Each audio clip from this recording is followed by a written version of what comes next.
Hi there guys, Paul de Klerk here from Paul de Klerk and Associates, your first choice when it comes to organising the best, most cost-effective life insurance and wills for South African families in New Zealand. In this very short video, I'm just quickly going to run through some very important points that you need to know about before our online meeting that's coming up. So if you want to get the most out of that meeting, please just lend me your ear for a few short minutes. I want to make sure that you don't throw good money after bad insurance products. I promise it'll be worth your while. First off, thank you so much for reaching out to me to talk about your life insurances and wills. I know that this is one of the most important things to organise to secure your family's future in New Zealand. So I'm truly grateful that you've reached out to me to talk about these things. Now, I also understand that the budget is probably very tight, so don't worry. I can confidently say that you are about to see one of the cheapest, actually if not the cheapest, life insurance structures available in New Zealand. Okay, let's get down to business. In case you haven't heard yet, if I can do your life insurances for you, then I will reach into my pocket and pay for you to have your wills done for free at Perpetual Guardian. Yes, I said free. Now don't underestimate how good this deal really is, because if you go somewhere else like the Public Trust tomorrow, they charge around $500 for a will. Yikes.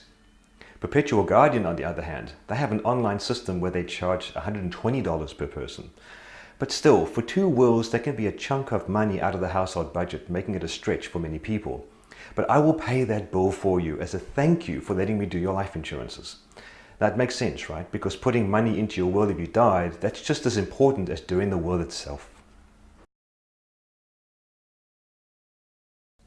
So, if you are like 95% of the people I meet, your situation probably looks a little something like this. You're from South Africa originally, you have at least one dependent child, or maybe will have one in the near future. At least one of you are gainfully employed, earning income. You probably don't have residency yet, but maybe you do. And at the moment, you are probably renting. So you don't have really big debts outside of normal things like a car or maybe some credit cards. So no big mortgages yet. And that describes at least 95% of the people that I meet. And if there's more that I need to know about you, then we can discuss that further during our online meeting. Now, the most common question I get is my South African will even valid in New Zealand? And the answer is no. We now live in a very different jurisdiction with different laws. So your South African will can still be valid if you have any South African assets, such as property or annuities and things like that. But for your life in New Zealand, you will need a New Zealand will. Now, the will is actually very simple. It's just a one-page document that essentially says three things, right? Number one, do you want to be cremated or buried? It's simple enough. Most people just say cremated because it's much, much cheaper and easier. Now, number two, who gets all of your money? Now, spouses typically leave everything to each other, but if both of them died, then all the squillions need to go to the children, and again, pretty easy so far. But number three, this is where things can get tricky. Who is going to be the guardian of your dependent children? Now, the guardian, that is the person who will raise your children for you and provide them with the upbringing that you are hoping for. Now, the issue here is that most people that arrive in New Zealand, they don't really have trusted family or friends yet that are here in New Zealand to take on that guardian mantle. It can take a little bit of time to build those friendships. Now, if you know somebody here already, then that's great. It's one problem solved. But I found that most people really struggle with this one. But even so, that might not actually be the biggest challenge. Just consider, if the family does not yet have residency, and you as the primary applicant dies, remember the children don't yet have residency either. So how will they have the right to remain in New Zealand permanently if the primary applicant dies? Most of the time, the children will need to return to their country of origin, and this means that the guardians you choose will probably need to be living in South Africa because the children need to return there. It's not a nice situation to think about, but it's the reality. But now, look, I'm no immigration advisor, but I actually called Immigration New Zealand to ask them this question, and that is the answer they gave me. But for more clarity about this one, just make sure you speak to your immigration advisor.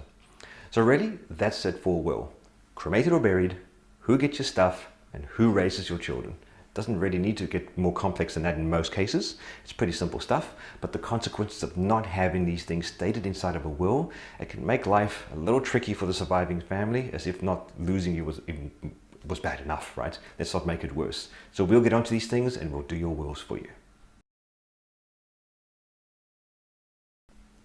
Now, doing the will, that's one thing, but making sure that the surviving family has access to money to keep them afloat, that's another thing entirely.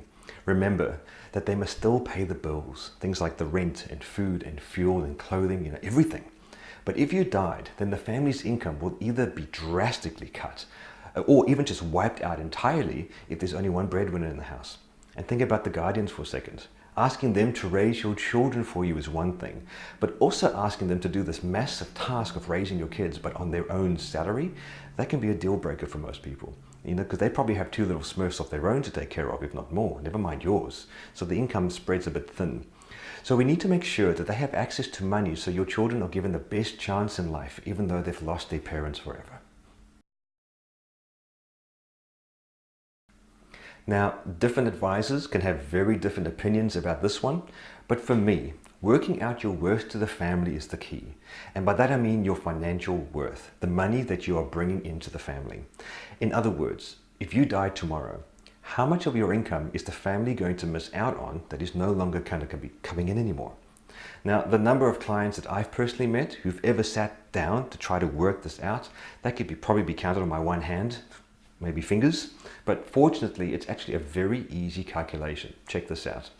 Let's use an example of a 40-year-old like me, maybe earning around $75,000 a year. This would mean that there is at least 25 years of working life left before retirement. Now, that is 25 years of bills that need to be paid. So, assuming no wage increases, that would mean that this person is worth $1.8 million to his family. This is now the money that was going to pay for everything, the bills, but it's gone. This is the best case scenario though, because it assumes that your salary would never increase, which would just be sad. So if you wanted to assume a very small 1% annual wage increase, it'll probably be closer to around $2.2 million worth of family, worth to your family by the time you reach age 65. Now, this isn't the be all and end all, but it does give you an easy framework to think about what you're potentially worth. And I'm not saying that this person should have $2.2 million worth of life insurance, right? But it does help to just step back and consider what the family is really missing out on if you died. With this in mind, try to ensure that your income for at least the first 15 years is going to be covered. Keeping in mind your budget, of course. Now, if you want more, then just take more, right? Nothing's stopping you there. But I know that there is a budget reality and not everyone can just throw heaps of money at life insurance premiums. And I'm 40 years old right now, but so I've done the same thing for myself. For my own personal life insurance policy, my wife gets $4,000 every single month for 20 years if I die tomorrow. Now, during our online meeting, I'm going to work this out live in front of you for you with your own personal premium calculation. And it's actually going to be a lot cheaper than you think because I have a neat little trick that makes it really cheap. Okay, so to me, there's only one insurance company to consider, and that is Partners Life, and here's why. Take a look at this slide. It shows actual life insurance quotes that I got from different popular companies back in January 2019. I asked each of them for $1 million worth of life cover as a non-smoker, 40 years old, just like me. Now, I use these particular companies because when I read on the Facebook support groups, these are the companies that people seem to commonly recommend to each other. And it drives me crazy because just look at how expensive they are. The AA, that was $95 a month.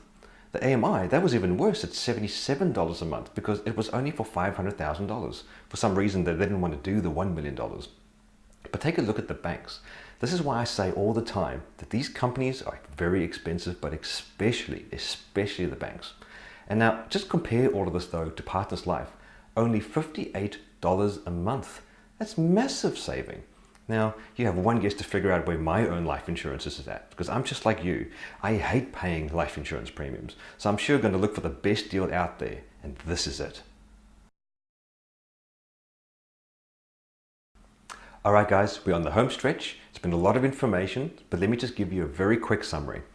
Number one, a South African will. It's not valid in New Zealand, and all of us with children or assets, we need to set up a will when we get to the country. Now, number two, having a will, that's one thing, but it's just as important to leave money behind inside of that will so that your children's guardians can raise them comfortably for you. Give them the best chance in life.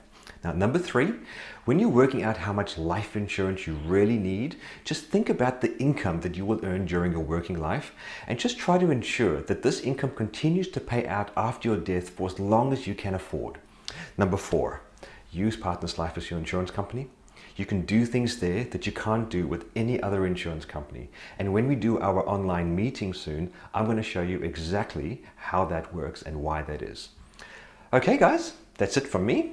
From here, all we need to do is work out your own personal life insurance quote together. We will do this together live during an online meeting that we've already set up, and we'll be able to panel beat this quote to get it exactly in line with your own budget, and I can answer whatever questions you have. I've had my say, so from here I'm going to do as I'm told.